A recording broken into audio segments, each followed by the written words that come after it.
खुलुमबाय स्टुडियो दं आं किलिकां ब्रह्म डटमा ब्लग BPF फेसबुक पेजआव BTR नि गाहाय मावफुं सोद्रोमा प्रमद बर'नि बिबुंथिखौ एडिट खालामनानै बेंगली नेपाली राजबंशी आरो आदिवासी हारिनि हानि मोनथाय होनो हायाखैना असमिया रावनि लिरना होनायनि सायाव खौरांगिरिनि गेजेरजों गोख्रों राहा लाबाय होनना बिबुंथि होयो MLA लरेन्स इस्लारिया जों दिनै बिथांमोनखौ गोख्रोङै बिथांमोनखौ सोंखारियो बेबायदि नंबां जाबां जेन' बाथ्रा फोसावा आरो बेबायदि जाहाथे खालामा जोंनि पार्टिनिफ्राय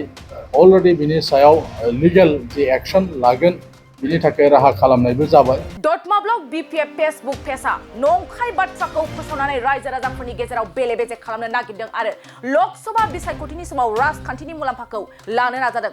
थांनाय BPF सरकारा थानाय समाव 15,000 सुबुंफोरनोल' हानि फाट्टाखौ मोननो हादोंमोन BPFआ रायजो राजाफोरनो हानि फाट्टा होनो थाखाय जेबो हाबा मावबोआखैमोन नाथाय दानि प्रमद बर' दैदेननाय BTR सरकारा 3 बोसोरावनो 1,06,000 सुबुंफोरनो हानि फाट्टा रानना होबाय जायनि जाहोनाव रायजो राजाफ्रा हानि जेंनाखौ सुस्रांना होनायनि थाखाय प्रमद बर' दैदेननाय BTR सरकारखौ मोजां मोनदों बेखौ नोजोर होनानै दिनै डटमा ब्लग BPF फेसबुक पेजआव BTR नि गाहाय मावफुं सोद्रोमा प्रमद बर'खौ मोनसे एडिट खालामनाय भिडिअखौ लानानै रायजो राजाफोरनो नंखाय फोसावनानै राजखान्थिनि मुलाम्फाखौ लानो नागिरदों प्रमद बर' दैदेननाय BTR सरकारा गुबुन गुबुन बिथिंफ्रावबो गोबां जौगानायनि हाबा मावदों बेफोरखौ नुनानै बेरेखा दोलोआ फैगौ लकसभा बिसायख'थियाव गाज्रिनो खम भट मोननानै जेनगोनखौ गिनानैनो दिनै नंखाय बाथ्रा फोसावदिंदों बिनि थाखायनो डटमा ब्लग BPF फेसबुक पेजखौ लिगेल एक्शन लानाय जासिगोन आरो उन समाव रावबो बिदि नंखाय बाथ्रा फोसावनायनिफ्राय जानगाराव थानोबो खावलायदों MLA लरेन्स इस्लारिया खौरांगिरिनि सिगाङाव MLA लरेन्स इस्लारि बिथाङा मा फोरमायखो फै जों आबुङै मिथिना लानि जोङो नोंथांमोननि गेजेरजों रायजो राजाफोरनो माखासे बुंफिननांगौ जे बाथ्रा बे बाथ्राखौ जोङो बुंनो नागिरदों बाथ्राया जाहैबाय दतमा ब्लग BPF नि जे फेसबुक पेज बे फेसबुक पेजआव बिथांमोना मानाव गेदेर BTR नि चिफ प्रमद बर'नि मोनसे भिडिअ हगारनानै आरो बे भिडिअआव बिथांमोना मानगोनां प्रमद बर'आ खौरांगिरिफोरनि सिगाङाव बुंनाय माखासे बाथ्राफोरखौ दानफ्ले होनानै बिथांमोना नंखायै फोसावनायखौ जोंनि नोजोराव गोग्लैदों आरो बेनिखायनो दिनै जोङो UPPL पार्टिनि जानानै बे भिडिअखौ लानानै जों नोंथांमोननि गेजेरजों रायजो राजाफोरनो फोरमायनो नागिरदों जे बिथांमोना मानाव गेदेर प्रमद बर'नि मोनसे भिडिअ हगारनानै बाव असमिया रावजों लिरनानै होदों जे बेंगली आदिवासी राजबंशी नेपाली हकलक माटिर पाट्टा दिब नवारे प्रमद बर' होननानै बिथांमोना असमिया हांखोजों लिरनानै होदों आरो बिनिनो एसे गाहायाव रावनोबो हा होनो हाया रायजो राजाफोरा थगाय जाजोब्बाय होननानै बर'नि मोनसे लिरनानै होदों मानगोनां रायजो राजा नोंथांमोन ट्राइबेल बेलेन्ड ब्लकआव सोरनो हा होनो मोनो आरो मोना बे बाथ्राखौ बयबो रोखायै मिथिगौ आयेन बायदियै सोरनो होजायो आरो होजाया बेखौ रोखा फोरमायदों जोंनि जे 1886 नि जे हा हुनि जे नियम दङ बे नियम बायदियै ट्राइबेल बेलेन्ड ब्लकआव सोर मानसिफ्रा हा मोनो आरो सोर मोना बे बाथ्राखौ रोखा खालामदों आरो बे बाथ्राखौ BTR ओनसोलनि एबा ट्राइबेल बेलेन्ड ब्लकआव थानाय गासैबो सुबुङानो मिथियो बेनिखायनो दिनै बिथांमोना बे बाथ्राखौ फोसावनानै रायजो राजाफोरनि गेजेराव बेले-बेजे खालामनो नागिरदों बर'फोरनि बेलायाव बिथांमोना बुंदों जे रायजो राजाफ्रा थगाय जाजोब्बाय आरो असमिया रावजों लिरनानै बिथांमोना बुंदों माखासे मानसिफोरखौ माखासे हारिखौ टारगेट खालामनानै जे नोंथांमोना हा मोननाय नङा दा बेफोरबायदि बेले-बेजे फोसावनानै बिथांमोना नैबे लकसभा बिसायख'थिनि समाव बिथांमोना राजनितिक भाबै मुलाम्फा आदाय खालामनो थाखाय बिथांमोना नाजादों बिनि अनगायै बेयो जेबो नङा रायजो राजाफ्रा मिथिनानै मोजां मोनगोन जे थांनाय BPF नि सरकारनि समाव खालिबोल' 15,000 15,000 मानसिफ्रा हा हुनि पाट्टा मोनदोंमोन बिथांमोना हा हुनि पाट्टा होनो थाखाय जेबो खामानि मावबोआखै गोबां बर' रायजो राजाफोर दङ कासायाव थानाय पिजिआर बिजिआरफ्राव थानाय सोरबा बिबौनिफ्राय बिफानि नामाव ट्रेन्सफार बिफानिफ्राय फिसाज्लाफोरनि नामाव ट्रेन्सफार खालामनायनि बायदि रोखोमनि जे हा हुनि खामानि मावनांगौमोन बे खामानिखौ बिथांमोना मावाखै नाथाय मानाव गेदेर प्रमद बर' दैदेननाय जे बिटिआर सरकार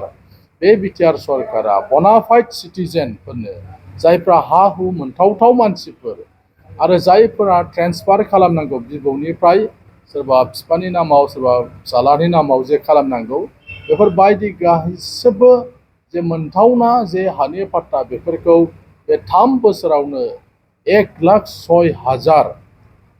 1,06,000 सुबुंफोरनो हानि पाट्टा होदों आरो जायनि थाखाय दिनै रायजो राजाफ्रा हा हुनि जे जेंना बे जेंनानिफ्राय दिनै बिथांमोना मोनसे मोजाङै सुस्रांजानाय मोनसे लामाखौ मोनदों आरो दा जिहेतु बिटिआर सरकारा गोरलैयैनो रायजो राजाफ्रा सार्केल अफिसाव फैयाजासे बिथांमोना अनलाइनावनो हा हुनि ट्रेन्सफार खालामनाय एबा हा हुनि गुबुन गुबुन खामानि मावनायखौ दिनै अनलाइननि गेजेरजोंनो खालामनो हायो दिनै 6 सिडुल जेसेबां दं बे 6 सिडुलफोरनि गेजेराव बिटिआरआनो गिबि जे दिनै अनलाइननि गेजेरजों मोनसे पर्टेल एप्सनि गेजेरजों बिथांमोना गाव गावनि हा हुनि जे जेंना बे जेंनाफोरखौ सुस्रांनो थाखाय खामानि मावनो हायो दा बेबायदियाव दिनै बिटिआर सरकारा खामानि मावगासिनो दङ बेखौ नोजोर होनानैनो दिनै दतमा ब्लक बिपिएफनि जे पेज बे पेजआव माने मानाव गेदेर प्रमद बर'नि मोनसे भिडिअ फोसावनानै दानफ्ले दुनफ्ले खालामनानै माने उगुल थुगुल जे बाथ्रा फोसावनाय बे बाथ्रा फोसावनायखौ बिथांमोना खालामदों जाहाथे बिथांमोना माने राजखान्थि भाबै बिथांमोना जेन' रायजो राजाफोरखौ गोनो गोथो खालामनानै भट आदाय खालामनो हायो बेबायदि बिथांमोना सानदों नाथाय दिनै बयबो रायजो राजाफ्रा मिथिगौ गमामायैनो बे बिटिआर ओनसोलाव मा खामानि जागासिनो दं मानगोनां चिफ प्रमद बर' बिथाङा मा खामानि मावगासिनो दं फरायसाफोरनि थाखाय मा हाबाफारि लादों बड'फा सुपार 50 मिशननि गेजेरजों फरायसाफोरनि थाखाय आरो लाइमोनफोरनि थाखाय मा हाबाफारि लादों लाइमोनफोरनि थाखाय दिनै स्किल डेभेलपमेन्टनि खामानि मावदों गुबुन गुबुन बिथिंफ्राव दिनै जेरैबायदि दावगालु खामानि मावदों बेफोरखौ नुनानै माने अपोजिसन पार्टिया दिनै बिथांमोना गिदों जे फैगौ लकसभा जे बिसायख'थि जागोन बे लकसभा बिसायख'थियाव बिथांमोना गाज्रि रोखोमै जेनगोन खम भट मोनगोन बेफोरखौ गिनानै दिनै बिथांमोना नंखाय बाथ्रा फोसावदों आरो बेबायदिनो बिथांमोना मुलाम्फा आदाय खालामनो नागिरदों जों दिनै बिथांमोनखौ गोख्रोङै बिथांमोनखौ सोंखारियो बेबायदि नंबां जाबां जेन' बाथ्रा फोसावा आरो बेबायदि जाहाथे खालामा जोंनि पार्टिनिफ्राय अलरेडि बिनि सायाव लिगेल जि एक्सन लागोन बिनि थाखाय राहा खालामनायबो जाबाय ओंखायनो जेन' रावबो बेबायदि नंथारै बाथ्रा फोसावनानै गावबा गाव जेन' माने आयेननि नोजोराव जेन' बिथांमोना दसि जाया बिनि थाखाय जों दिनै पार्टिनिफ्राय गोख्रों रावजों बिथांमोनखौ जोङो सोंखारि हरदों आं एसे आगोलनो बुंदों जे दिनै जोङो इउपिपिएल पार्टिया एनडिएआव दङ आरो एनडिए महरै दिनै नरेन्द्र मदि बिथाङा 3थि खेबनि थाखाय भारतनि गाहाय मन्त्रि बिबान रुजुननो थांगासिनो दङ आरो बिनिखायनो जोंनि क'क्राझार लकसभाया जिहेतु इउपिपिएल हान्जानो हगारदों आरो इउपिपिएल हान्जाया जिहेतु देग्लाय देरहागोन बेखौनो बिथांमोना अपोजिसन पार्टिया जिंगासिनानै नंखाय बाथ्रा फोसावनानै भट आदाय खालामनो नागिरदों नाथाय बयबो रायजो राजाफ्रा मिथिगौ नरेन्द्र मदियानो प्रधान मन्त्रि जागोन गाहाय मन्त्रि जागोन आरो जों जिहेतु एनडिए गोरलैयैनो जों बाहाय देरहालांगोन बिनिखायनो रायजो राजाफोरनो बिथांमोना जेबो बुंनांगौ गैयैखाय नंखाय बाथ्रा बुंनानै बर'फोरनि गेजेराव आलादा फोसावनानै गुबुन हारिफोरनि गेजेराव आलादा फोसावनानै बेबायदि भट आदाय खालामनो नागिरदों नाथाय रायजो राजाफ्रा इसेबां माने दा सांग्रां जे बबाव मा जागासिनो दङ सोर मा मावगासिनो दं बेफोर गासैखौबो मिथिगौ बिनिखायनो जेसेबांखि नंखाय बाथ्रा फोसावा मानो खुनु रायजो राजाफ्रा बिथांमोननि बाथ्रा बुंनायखौ एबार खोनासङा आरो बिथांमोनखौ मदद खालामनाय नङा सानसे साननैनि आगोलहाय जे प्रमद बर' बिटिसिनि चिफखौ बेलेग पलिटिकेल पार्टिसफ्रा जेरै केरेला कंग्रेस पार्टी जे फेसबुकआव जे NDA नि सासे लोब्बा जानानै प्रमद बर'खौ जे 500 थाखा जे सायाव उन्दुदों होननानै बे खोथाखौ लानानै केरेला कंग्रेसनि ब्लेम खोख्लैदों। बिनि सायाव जे प्रमद बर'आ BTC नि चिफआ अलरेडि कमप्लेनखौ होखाबाय state chief election commissioner of इन्डियानो आरो बिनि लोब्बायैबो बावबो जे अबजार्भार्स जे इलेक्शन अबजार्भार्सफोरनोबो केसखौ होबावनाय जागोन।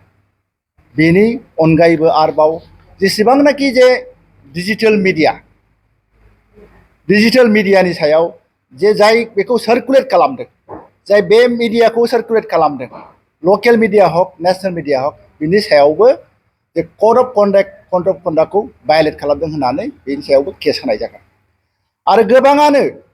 जोंनि जे लकेल पार्टी रिजनेल पार्टीफ्रा जे कड अफ कन्डाक्टखौ फरायालासिनो जे घटनाया नंगौना नङा बेखौ भेरिफाइ खालामा हसियानो बेखौ जे फल्स एलिगेसन लाबोनाया मोजां जायाखै। जेरै जे बावैसोनि सिगांनो MLA आ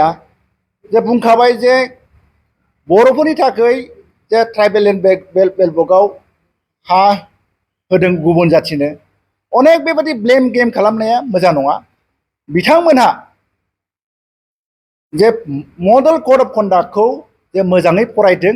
जे उइदाउट भेरिफिकेसन बेखौ पाब्लिकनो मिसलिड खालामनाया मोजां नङा। बिनि थाखाय इलेक्शन अबजार्भार्सफोरनो जोङो कमप्लेनखौ फाइल खालामनाय जागोन।